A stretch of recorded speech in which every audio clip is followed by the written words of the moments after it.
तेंतुलतला गांव में अब रात को सन्नाटा छा जाता है। जैसे ही अंधेरा घिरता है, सब दरवाजे बंद कर लेते हैं। कोई बाहर नहीं निकलता। क्यों? पिछले 1 महीने में 4 लोग रात के समय गायब हो चुके हैं। वो लोग जो 11 बजे के बाद बाहर निकले थे, फिर कभी वापस नहीं आए। बिलायत चाचा कहते हैं, ये जरूर जंगल से बाघ आया है। रानू कहती है, बाघ शिकार करता है, चुपचाप लोगों को गायब नहीं करता। रात को मोबाइल नेटवर्क गायब हो जाता है। चारों ओर अजीब सी खामोशी। बस कभी कभी एक गड़गड़ाहट सी आवाज, जैसे कोई भारी मशीन चल रही हो। एक रात 4 दोस्त जुबैर, रानू, तपू और शानू तय करते हैं कि अब और नहीं, ये रहस्य आज सुलझा कर ही मानेंगे। वो गांव के पुराने कुएं की ओर जाते हैं। वहीं पहली बार सुनाई देता है वो मशीनी गूंज। तभी अचानक सामने आता है एक बाघ। लेकिन ये कोई आम बाघ नहीं। इसकी चमड़ी धातु की, आंखों में लाल लाइट, पूंछ में स्पार्क्स उड़ते हैं। तपू कांपते हुए बोलता है, ये तो रोबोट है। शानू फुसफुसाता है, डिजिटल दरिंदा। अगली सुबह वो लोग उस पुराने लैब की ओर जाते हैं जो अब वीरान पड़ा है।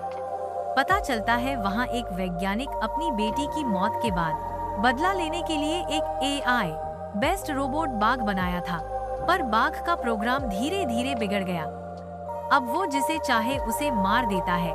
रानू बोलती है, अगर हम इसे हैक कर लें तो इसे गांव की रखवाली के लिए इस्तेमाल कर सकते हैं। वो लोग मदद मांगते हैं कंपाइल काका से, एक पुराना गेम हैकर जो अब गांव में चाय की दुकान चलाता है। काका कहता है, हिम्मत है तो आओ, मैं कोड दूंगा। पर बाघ को काबू करना बच्चों का खेल नहीं। रात होती है। टाइगर स्क्वाड फंदा बिछाता है, ड्रोन उड़ते हैं, लाइट्स चमकती हैं, साउंड बम फूटते हैं। फिर आता है वो रोबोट बाघ। लेकिन इस बार शानू उसकी पीठ पर छलांग लगाता है और एक USB उसके सिस्टम में डाल देता है। बाघ रुक जाता है। उसकी आंखों की लाल लाइट नीले रंग में बदल जाती है। वह अब शांत है। कंपाइल काका हंसता है, अब से ये बाघ तुम्हारा चौकीदार है। अगली सुबह गांव में खुशी की लहर दौड़ जाती है। अब रात में डर नहीं। अब गांव की रखवाली करता है एक आए बाघ। जुबैर, रानू, तपू और शानू अब गांव के हीरो हैं, टाइगर स्क्वाड। लेकिन कहानी यहीं खत्म नहीं होती। कैमरा धीरे धीरे जूम करता है। उस पुराने लैब में कंप्यूटर स्क्रीन पर एक फोल्डर खुलता है। पैंथर X प्रोजेक्ट फेज 2 नीचे लिखा है।